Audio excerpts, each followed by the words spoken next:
Hey guys, what's up and welcome to my tutorial video. Guys, thank you so much for clicking on this video. And guys, in today's video we are going to discuss a very confusing but a very important topic about Adobe Photoshop, and that's going to be about resolution. I'm going to discuss all sorts of things, okay, when it comes to resolution, like how do you upsample or downsample an image, why should you upsample or downsample an image, and how do you do it, and like all sorts of things, guys. Okay, so let's get started. For today's video, guys, I've got these two images ready, right? One is the original version, and you can see, guys, it is quite a good image, guys, taken off this golden great bridge. And you can see, guys, when I zoom into it, you can see I still have all my details, and there is no pixelation happening when I'm zooming into it. Okay, so it's a good image, it's a good HD image, right, taken by a higher-end camera.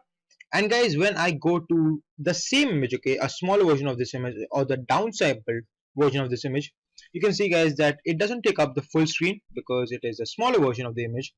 What I have done is, guys, that I have reduced the resolution of this original image from 300 ppi or pixels per inch, right, 300 pixels per inch, all the way to 72 ppi or pixels per inch. So you can see that there is a big difference happening when you change the resolution of image, okay, taking it from high resolution to a low resolution.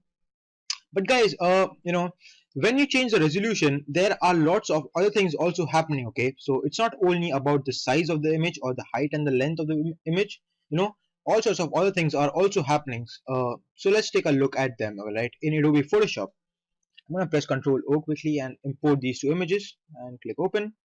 And awesome. Wait a sec. What? Only one of them got imported. Wait a sec. Yeah, awesome. I'm gonna click. Yeah. And yeah, guys, now, guys, what I've done is I've pressed Ctrl 0 for fit and view option, and you can see, guys, that when I've done that, my original image, my OG image, guys, it is still very nice and crystal clear. Okay, I can still take a look at all my details and all, but when I take a when I have done this fit in option command in Adobe Photoshop on this image, you can see that there is blurriness happening. Now, why is that? Now, like I said, guys, I've reduced the resolution of this image. So firstly, guys, I've prepared some questions. So let's take a look at the first question. How to downsample an image, or how do you downsample or upsample an image? Okay. Now this question also brings my second question up. Why to downsample an image? Why to downsample or upsample an image? So firstly, guys, in the graphics world, okay, when you will be working with any company, and this is like a basic rule in graphics, okay, when you are working with softwares like Illustrator and Photoshop, that guys, whenever you are creating something for printing purposes, okay, like your client has come to you and said that I want a banner and I want to make, like, say 1,000 2,000 printouts of it, I want to send it in my newspapers and all.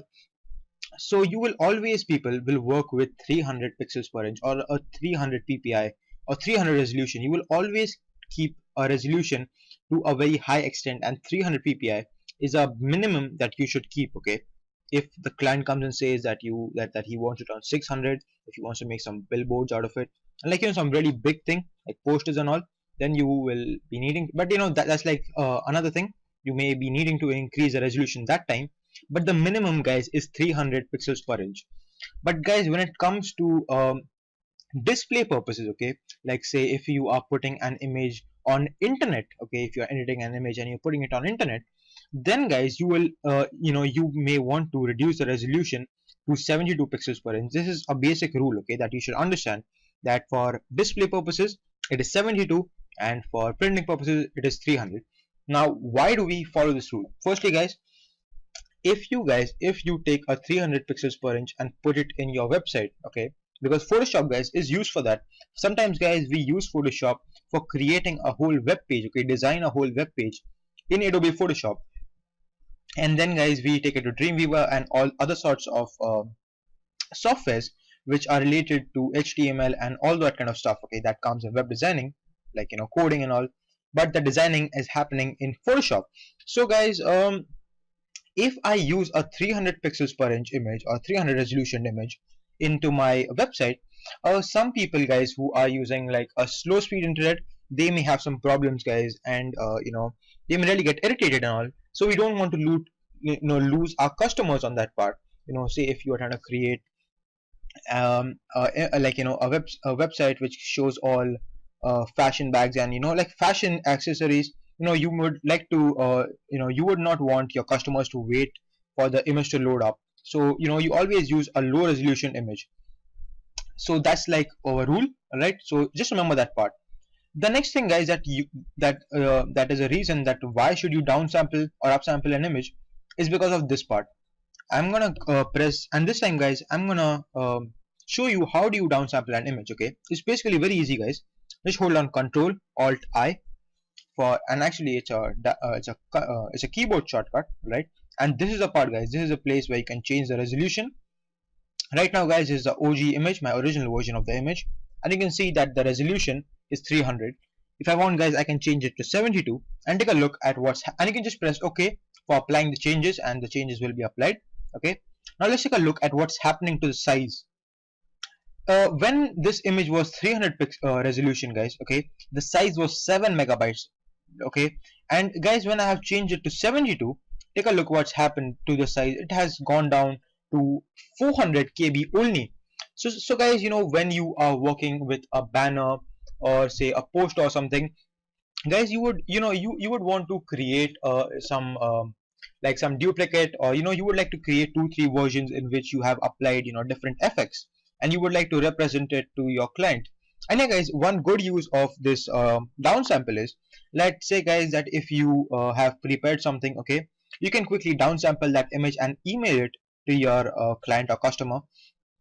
Because, guys, it can be tough sometimes, because I think that Yahoo and Gmail and all those kind of things have that that kind of a limit that they will not accept any file that is above 25 MB. So that time, guys, that this downsample trick can really help you out when you want to send your images, okay, to a customer. Just downsample that image quickly, and if you press OK, guys, you can see that that the image has, like, the changes have been applied. I'm gonna press Control Z, Control Alt I again to discuss something. And yeah, guys, you can just quickly change it to 72, and you'll see, guys, that the size really drops down, guys. Okay, and you can click OK for applying changes. So I hope you guys are understanding what I'm trying to say. Yeah, guys, now I would like to explain how this thing works. Okay, this is good when you're trying to downsample an image. What if, guys, what will happen, guys, if you're trying to upsample an image? And yeah, guys, upsample just basically means taking a low resolution file and increasing the resolution and making it a very clear image. Okay, but that's not the case. That doesn't happen, people. Sometimes, guys, like, say if I roll Alt I, and just for explanation purposes, guys, I'm gonna reduce the resolution all the way down to 10. This is like a very low res, guys. Okay, I'm gonna zoom into this. You can see, guys, that how blurry it is. Actually, I cannot see anything. I cannot even understand that this thing is a bridge. But say, guys, that now I want to upsample this image. Now how will I do this? Control Alt I. Okay, now this is a basic thing. Okay, and you'll just increase the resolution, right? And click OK. But take a look at this thing. So what I'm trying to say is, guys, what you have done is that you have introduced fake pixels in this image. You have told Adobe Photoshop that Photoshop, take say it was this image before was 10 resolution. You have introduced 90 more resolution. Okay, 90 more blocks of the image. Okay, all these small blocks which we have, you have introduced 90 more blocks. Okay, and they were actually totally white. And so therefore, guys, what Photoshop has done is it has copied the nearest box to it. So, guys, you can see that when you are trying to upsample an image, okay, you will always have this blurriness. So, guys, we always prefer to downsample an image but never upsample an image. So therefore, guys, always keep this original version. Okay, I'm gonna close down this thing because I don't need it anymore. Always try to keep your this original file saved, and guys, when you are working with an image, always try to demand or always try to ask for the original picture that came out of a good high-end camera. Okay, like, say this was a good high-end camera used for taking this shot. So and luckily I have this thing for showing it to you. So always try to ask for that image. That's gonna keep you, like, in advantage. And yeah, so I hope you guys understood. And yeah, I think I've discussed this part, which res to use, as in which res to use where. So 72 resolution to be used for display purposes, for web purposes, guys. and 300 pixels per inch or resolution to be used for printing purposes. Okay, all right, awesome. How to save your images? All right, I think I'm going to discuss this part a little more before it gets 15 minutes. And yeah, okay, so how to save your images? This is a very good question. I would say, guys, that like, yeah, firstly, I've told you that always try to ask for a good higher-end image, like, the original image that came out of a good camera, you know and then you can, so you can work with it nicely. And then, guys, I would always actually, I would actually recommend you guys to get into this habit of saving your documents as PSD files. Like, for example, guys, you can, like, most of you guys would like to render out your unfinished business. Don't try to do that, guys. Always save it as a PSD. And yeah, guys, this is like very basic. And yeah, guys, come up, like, try to get organized, guys. All right. Try to create folders, proper folders, and um, then save it as a PSD. Get into this habit of saving files, guys. Saving files frequently into the PSD format, so you have all your layers to edit with, and all the layer styles also. So you can come to your image anytime you want, and you can play with that, and you'll be good, guys. Okay. And then, guys, when you are like very sure that, yeah, that now I want to finish it, don't, that time also, guys, do not delete the PSD file. Okay, always try to keep and store your PSD file. And the best part about Photoshop is, guys, that even when like you are using an image into Photoshop, and then, guys, you delete that image from your hard disk, Photoshop will always keep that into the PSD. So that's like an awesome thing. Do not delete the PSD, guys. Okay, the PSD files, because that can be really important. Okay. And yeah, I think that's pretty much it, guys. So yeah, I think I've discussed everything that there was to discuss in the video. Yeah, how to downsample, how to upsample the image, why should you do it, and yeah, I think I have discussed everything.